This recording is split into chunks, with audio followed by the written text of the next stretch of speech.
Hello everyone, this is Dr. Vandana Shukla, Pragya Homeopathy Clinic Lucknow, where health comes naturally. दोस्तों last video में हमने गेहूं को एक बहुत ही अलग नज़रिए से समझा था और मैंने आपको बताया था कि अगर आप सही तरीके से गेहूं लेंगे तो ये एक कंप्लीट फूड है। बट मैंने आपको ये भी बताया था कि कुछ ऐसी मेडिकल कंडीशंस हैं जहां पर ये गेहूं पोषण की जगह परेशानी का कारण बन जाता है। और आज इस वीडियो में हम डिस्कस करेंगे उन्हीं मेडिकल कंडीशंस को जहां पर आपको गेहूं लेना कंप्लीटली रिस्ट्रिक्टेड है। दोस्तों इस क्रम में जो सबसे पहली मेडिकल कंडीशन है that is your celiac disease. अब क्या है ये सीलियाक डिजीज? सीलियाक डिजीज दरअसल एक ऑटो इम्यून डिसऑर्डर है जहां पर आपका इम्यून सिस्टम गेहूं में पाए जाने वाला एक प्रोटीन जिसे हम ग्लूटेन बोलते हैं उसके लिए ओवर रिएक्ट करता है। अब ये ग्लूटेन क्या है पहले इसको समझिए। ग्लूटेन इसका काम है बाइंड करना, जैसे ग्लू करता है बाइंड उसी तरह से। अब अगर आप अपने आटे में पानी डालेंगे तो आप देखेंगे कि आटा बहुत ही ज्यादा चिपचिपा हो जाता है, इलास्टिक हो जाता है, स्ट्रेची हो जाता है, पफी हो जाता है। तो ये जो सारी कैरेक्टरिस्टिक आप देख रहे हैं ना अपने आटे में वो ग्लूटेन की वजह से है। तो बेसिकली ग्लूटेन क्या करता है आपके आटे को लचीला बनाता है। तो ग्लूटेन एक तरीके का प्रोटीन है जो आपके गेहूं में पाया जाता है। अब देखिए नॉर्मली ये ग्लूटेन नुकसान नहीं करता। अगर आपका गट हेल्थ अच्छा है, आपका इम्यून सिस्टम स्ट्रांग है तो आपको ग्लूटेन बिल्कुल भी नुकसान नहीं करेगा। लेकिन सीलियाक डिजीज के पेशेंट में क्या होता है, दरअसल ऐसे पेशेंट में दो तरीके की खास जीन पाई जाती है। एक है HLA-DQ2 और दूसरी है आपकी HLA-DQ8। ये दोनों जीन्स करती क्या है, आपके इम्यून सिस्टम को ग्लूटेन के लिए बहुत ज्यादा रिएक्टिव बना देती हैं। तो ऐसा पेशेंट जब ग्लूटेन लेता है या गेहूं लेता है किसी भी फॉर्म में और अंदर ग्लूटेन जाता है तो ये ग्लूटेन दो पार्ट में टूटता है, एक ग्लाइडिन और एक ग्लूटेनिन। अब देखिए ये जो ग्लूटेनिन वाला फॉर्म है ना ये इतना ज्यादा प्रिंसिपली एक्टिव नहीं होता और ये इजिली डाइजेस्ट हो जाता है। लेकिन ये जो ग्लाइडिन वाला पार्ट है ये ज्यादा रिएक्ट करता है सीलियाक डिजीज के पेशेंट में और इसको डाइजेस्ट करने में प्रॉब्लम आती है और ये छोटे छोटे पार्टिकल्स में टूटता नहीं है और इसके बड़े बड़े फ्रैगमेंट्स जा करके आपकी इंटेस्टाइन की वॉल्स पे इकट्ठे होते चले जाते हैं। अब देखिए इंटेस्टाइन का एक बड़ा खूबसूरत काम है आपकी बॉडी में। ऐसा नहीं है कि आपका इंटेस्टाइन सिर्फ खाने को डाइजेस्ट करने में हेल्प कर रहा है। दरअसल आपका इंटेस्टाइन एक तरह से फिल्टर का काम करता है आपकी बॉडी में। मतलब ये हर चीज की एंट्री नहीं देता बॉडी में। इंटेस्टाइन की जो वॉल्स हैं वहां पर जो सेल्स होते हैं ना ये बहुत ही टाइटली पैक्ड होते हैं, काफी टाइट जंक्शंस बना करके रखते हैं जिससे कोई भी अनवांटेड या हार्मफुल मटेरियल आपकी इंटेस्टाइन की डीपर लेयर तक ना पहुंच पाए। राइट। अब होता क्या है कि जब ये ग्लाइडिन के बड़े मॉलिक्यूल्स जो डाइजेस्ट नहीं हुए और आपकी आंतों के बाहर इकट्ठे हो जाते हैं तो ये एक प्रोटीन रिलीज करते हैं जिसको हम बोलते हैं ज़ोन्युलिन। और ये ज़ोन्युलिन क्या करता है, इंटेस्टाइन की वॉल पर एक्ट करता है और ये जो सेल्स के टाइट जंक्शंस होते हैं ना इनको लूज कर देता है, जिसकी वजह से शुरू हो जाता है लीकी गट। मतलब अब जो भी अनवांटेड या हार्मफुल सब्सटेंस हैं वो आपके इंटेस्टिनल वॉल से पार होकर के आपके इंटेस्टाइन के डीपर लेयर तक चले जाते हैं और जा करके आपके ब्लड में चले जाते हैं और फिर बॉडी में अननेसेसरी इन्फ्लेमेशन कॉज करते हैं। राइट।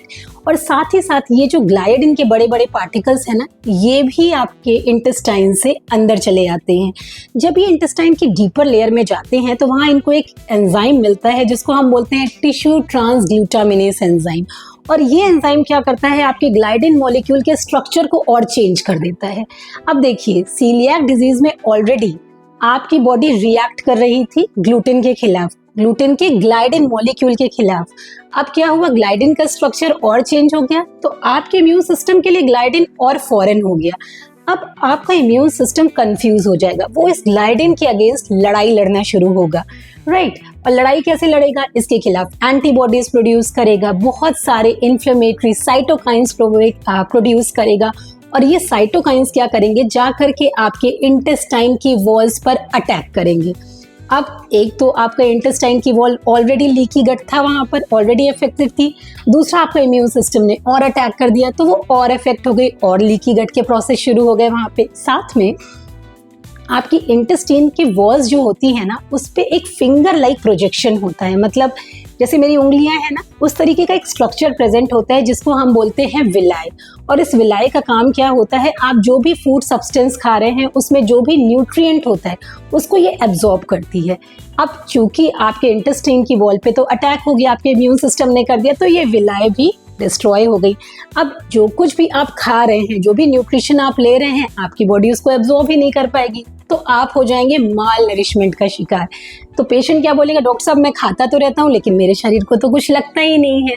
साथ में इंटेस्टाइन की वॉल्स डिस्ट्रॉय हो गई हैं, तो आपको गैस की शिकायत, ब्लोटिंग की शिकायत, थोड़ा सा भी खाया लेकिन पेट भारी बढ़ रहा है, गले में जलन हो रही है, डिस्टेंशन हो रहा है, पेट फूला जा रहा है, डिस्कम्फर्ट हो रहा है, इसके साथ साथ लूज मोशंस का होना, कॉन्स्टिपेशन का होना, एंजाइटी बहुत ज़्यादा बढ़ जाना, थकान बहुत ज़्यादा लगना, इस तरह के बहुत सारे सिम्टम्स पेशेंट में डेवलप होने लगते हैं। अब चूंकि ये एक ऑटो इम्यून कंडीशन है तो ज़रूरी नहीं है कि आपके सारे सिम्टम्स सिर्फ एब्डोमेन या गट तक ही सीमित रहे। कई बार इसमें आपको स्किन सिम्टम्स भी डेवलप हो जाते हैं, कई बार बोन से रिलेटेड सिम्टम्स या जॉइंट से रिलेटेड सिम्टम्स डेवलप हो जाते हैं। कई बार जैसे ही आप ग्लूटेन लेते हैं या गेहूँ खाते हैं, आपको शरीर में खुजली होनी शुरू हो जाती है, इचिंग होनी शुरू हो जाती है, स्वेलिंग होनी शुरू हो जाती है, रैशेस पड़ने शुरू हो जाते हैं, सांस लेने में तकलीफ होने लगती है, कई बार ब्रेन फॉग हो जाता है, समझ ही नहीं आता, कंफ्यूजन हो जाती है, कुछ नहीं समझ आता कि क्या हो रहा है आसपास। इस तरह के बहुत सारे सिम्टम्स आपके अंदर डेवलप होने लगते हैं क्योंकि आप न्यूट्रिशन को एब्जॉर्ब नहीं कर पा रहे, तो एनीमिक हो जाते हैं, बोन्स वीक होने लगती हैं आपकी। तो इस तरह के बहुत सारे सिम्टम्स आपको सीलियाक डिजीज के पेशेंट में देखने को मिलेंगे। अब आपको कैसे पता चलेगा कि आपको सीलियाक डिजीज है? इसके लिए कुछ टेस्ट होते हैं जो आप करा सकते हैं, ब्लड टेस्ट होते हैं जहां पर आप चेक करा सकते हैं टीटीजी एंटीबॉडी, जो मैंने आपको बताया टिश्यू ट्रांसग्लूटामिनेज एंटीबॉडीज, ये बढ़ी हुई मिलेगी आपको, एंडोमाइसिन एंटीबॉडी बढ़ी मिलेगी। और कंफर्म करना चाहते हैं तो आप बायोप्सी करा सकते हैं, वहां पर आप क्या पाएंगे कि इंटेस्टाइन की जो वॉल्स है वो रप्चर हो रखी होती हैं, जो विलाए है वो रप्चर हो रखे हैं, जिसको हम विलस एट्रोफी भी बोलते हैं। तो ये कुछ कंफर्मेटरी साइंस हैं। साथ में जो सीलियाक डिजीज के पेशेंट है, देखिए बेसिकली क्या हो रहा है इसमें, आपकी जो इंटेस्टाइन की वॉल्स है, जब जब आप ग्लूटेन खाएंगे आपकी विलाए, आपकी वॉल्स और डैमेज होती चली जाएंगी। इसीलिए ऐसे पेशेंट को गेहूं का इंटेक या ग्लूटेन का इंटेक कंप्लीटली मना होता है लाइफ लॉन्ग। तो ऐसे पेशेंट को गेहूं बिल्कुल भी नहीं खाना चाहिए। नेक्स्ट हम इसी क्रम में बात करेंगे सेकेंड डिजीज जो है, that is your non celiac gluten sensitivity. अब आप नाम से समझिए, नॉन सीलियाक ग्लूटेन सेंसिटिविटी। देखिए ये कोई ऑटो इम्यून डिसऑर्डर नहीं है, यहाँ पर कोई इंटेस्टाइन की वॉल डैमेज नहीं हो रही, कोई विलाई डैमेज नहीं हो रहा है, कोई भी ब्लड टेस्ट आप कराएंगे तो सब कुछ नेगेटिव आएगा, कहीं कुछ नहीं निकलेगा। लेकिन स्टिल पेशेंट कंप्लेंट क्या कर रहा है कि मैं जब जब भी गेहूं खाता हूं या गेहूं से बनी चीज़ें खाता हूं, मुझे बहुत सारे सिम्टम्स डेवलप हो जाते हैं। वही सिम्टम्स जो आपने सीलियाक डिजीज में देखा, ज़्यादातर जो इसके सिम्टम्स होंगे वो स्किन से रिलेटेड ज़्यादा होंगे या एब्डोमेन से रिलेटेड ज़्यादा सिम्टम्स आप देखने को मिलेंगे। इसमें पेशेंट को एब्डोमिनल डिस्कम्फर्ट या लूज मोशंस का बहुत ज़्यादा होना, वॉमिटिंग का होना, पेट में दर्द होना, या अचानक से पूरे शरीर में स्वेलिंग आ जाना, इचिंग आ जाना, रैशेज हो जाना। जब भी आदमी गेहूँ खाएगा या ग्लूटेन लेगा किसी भी फॉर्म में, उसको ये सारे सिम्टम्स डेवलप होने लगेंगे। देखिए इसके पीछे की अगर इटियोलॉजी की बात करें या कॉज की बात करें तो अभी कॉज अननोन है, लेकिन डेफिनेटली कहीं ना कहीं यहाँ पर भी आपका इम्यून सिस्टम इन्वॉल्व है, लेकिन उसका रिएक्शन अभी माइल्ड है सीलियाक डिजीज के कंपैरिजन में। सीलियाक डिजीज में आप ग्लूटेन कंप्लीटली प्रोहिबिटेड है, आप बिल्कुल नहीं ले सकते। लेकिन नॉन सीलियाक डिजीज में अगर आपको चेक करना है कि क्या वाकई आप ग्लूटेन सेंसिटिव हैं, तो बेसिकली हम क्या करते हैं, आपको ब्रेक दे देते हैं। आपसे ये बोलते हैं कि भाई आप 15 दिन ऐसी चीज़ें जो गेहूं है या गेहूं से बनी चीज़ें बिल्कुल भी मत लीजिए। अगर ऐसा लगता है कि आपको आपके सिम्टम्स में इम्प्रूवमेंट है तो डेफिनेटली कहीं ना कहीं गेहूं आपको नुकसान कर रहा है। और ज़रूरी नहीं है कि गेहूं में जो ग्लूटेन है वही आपको नुकसान कर रहा है, हो सकता है गेहूं में जो अदर फ्रक्टेंस हैं, जैसे आपके कार्बोहाइड्रेट्स हैं, हो सकता है वो भी आपको नुकसान कर रहे हो।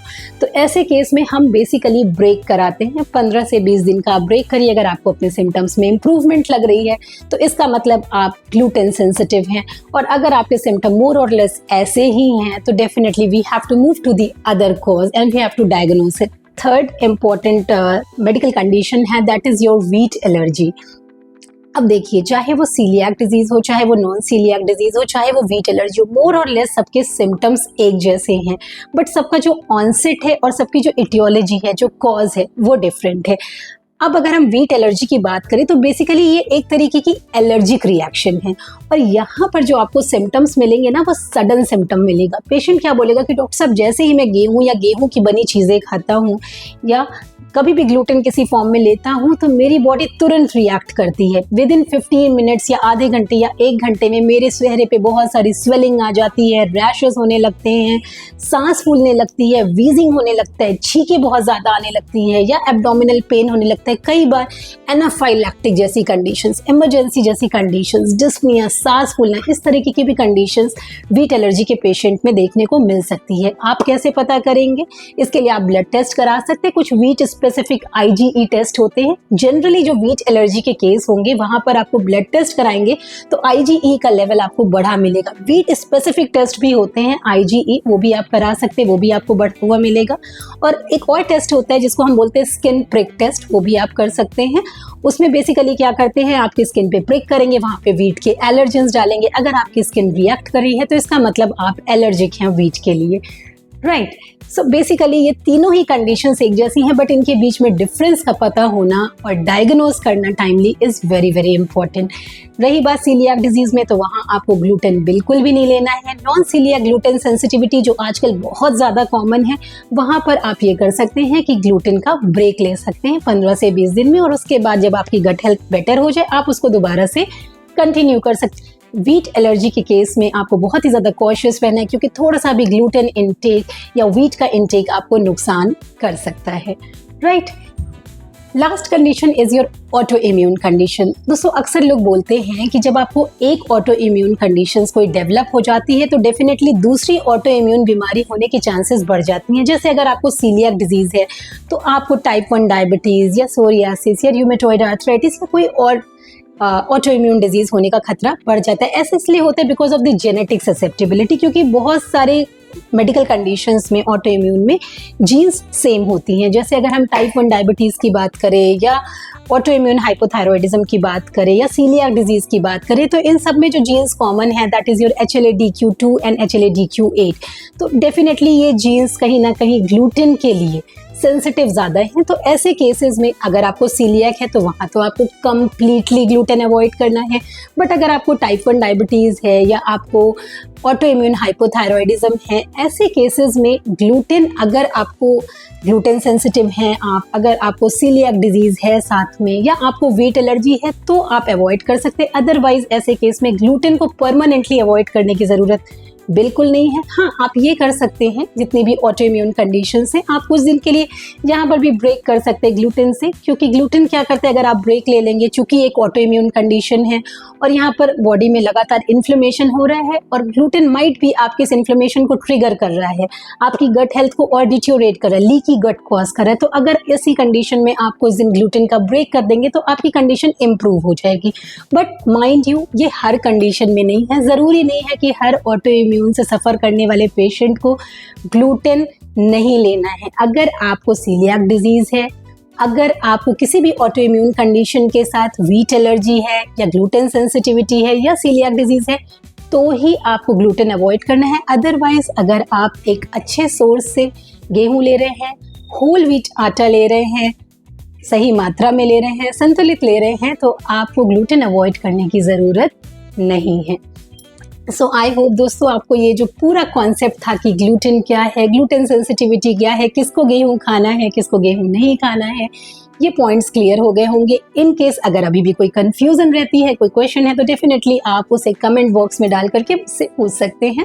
Thank you so much for watching this video. We will be meeting very soon in our next video. Take care, good night, bye bye.